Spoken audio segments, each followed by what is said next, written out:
Welcome everyone.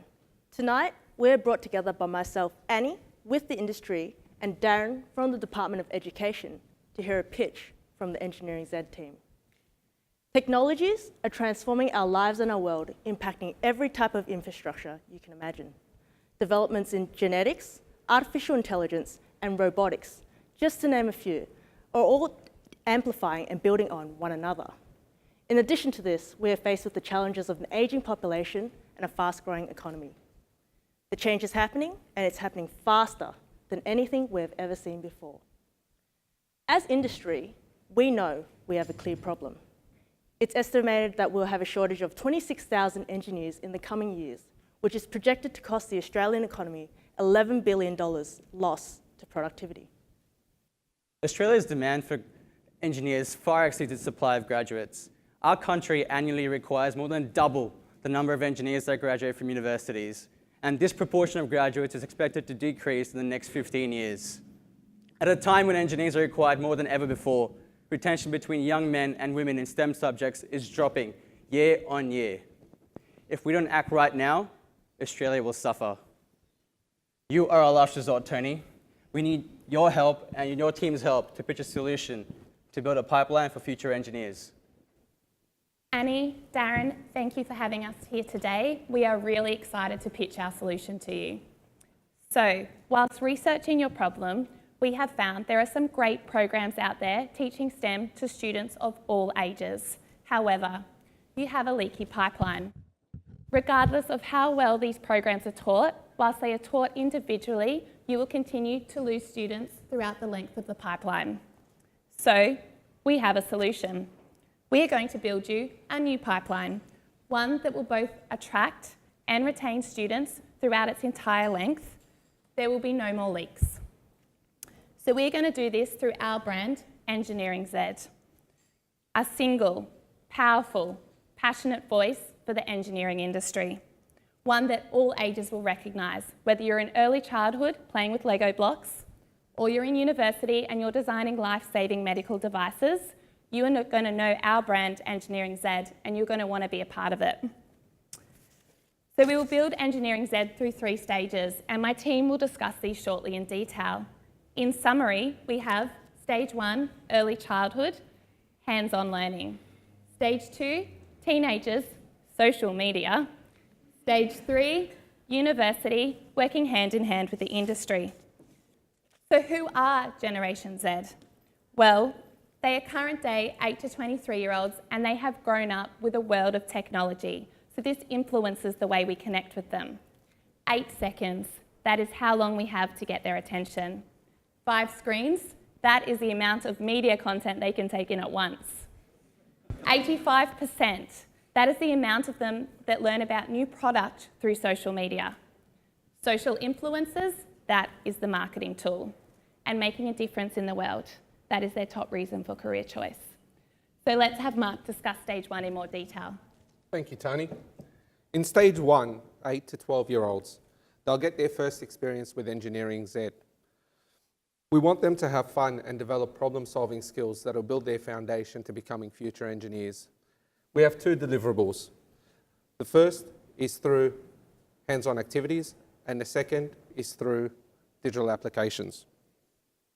Early introduction to engineering is key to solving the problem, that is, the steady decline in the number of students doing maths and science in the HSC, and secondly, it's retaining the portion of students that will decide their career by the time they're 14. So how might a primary school student experience Engineering Z? Well, allow me to introduce Jenny. Jenny's 10 years old and falls under the first stage of our new pipeline. She loves camping with her family and playing sport with her friends. So imagine an Engineering Z facilitator comes to Jenny's school and runs a fun-based activity on future world problems. At the end of the activity, the facilitator explains to Jenny and her classmates that the current problem that needs to be solved is still waiting for a future engineer to solve, and it might be one of them in that classroom that day. Jenny's immediately hooked. She signs up to the Engineering Z application and is engaged in the content that links her love for camping and sport that with math and science. So the aim of Stage 1 is to change her perception of what an engineer actually looks like. So now that Jenny's inspired, we build on it with stage 2, and Rob will walk you through that. Great, thanks, Mark. So fast forward a few more years, and Jenny is now a teenager, and she's part of stage 2 of our pipeline. In stage 2, we're aiming at ages 13 to 17 years old, and what we're trying to do is to leverage social media to encourage teenagers like Jenny to become engineers in the future. So why social media? Well, Jenny does everything on social media. She talks to her friends and family. She learns through videos on YouTube, and she follows people that she can relate to. This is because Jenny is one of the 79% who are on Snapchat, the 85% who are on Facebook, and the 90% who are on YouTube as teenagers. So what's our solution? We want to encourage companies, industry bodies, and young professionals to post and share content through our Generation Z brand. This means we can create a reliable and inspiring message for engineers in the future. So through Snapchat, through Instagram, we can have the skills that they've learnt in stage 1, and we can get them completing university degrees in stage 3. So in stage 2, we're influencing them to become engineers of the future. Thanks. So we fast forward a few more years, and Jenny is now in stage 3 of our pipeline, and she's completing her 4th year of an environmental engineering degree. So in stage 3, we are partnering universities with industry representatives to include real-world problems as part of their education. This will equip Jenny and students like her with the skills and knowledge she needs in order to start solving the problems of the future. But in order to do this, we need to reform our engineering education system. To do this, we're going to have 40% of subjects based on classroom theory, another 40% on practical skills, and the last 20% will be real-life industry projects. So for Jenny's final semester at school, she is working on a project which is finding new ways to make buildings green and more energy efficient. As part of this project, she has an industry mentor who is there with her every step of the way, providing valuable feedback and ensuring that her group solution is both achievable and sustainable for the future. She also has the opportunity to network with other professional engineers in her chosen field and just discuss what they actually do in their day-to-day life. So all of this will help Jenny make a smooth transition from her university studies through to the practical applications required by industry. But industry will also be benefited from this program. They will have more graduates who are better skilled and more suited to fill the ever-growing number of vacant engineering jobs. This is how we are building our engineering pipeline. Great work, team. So, Annie, Darren, there you have it, our pitch today, our solution. It's ready to go.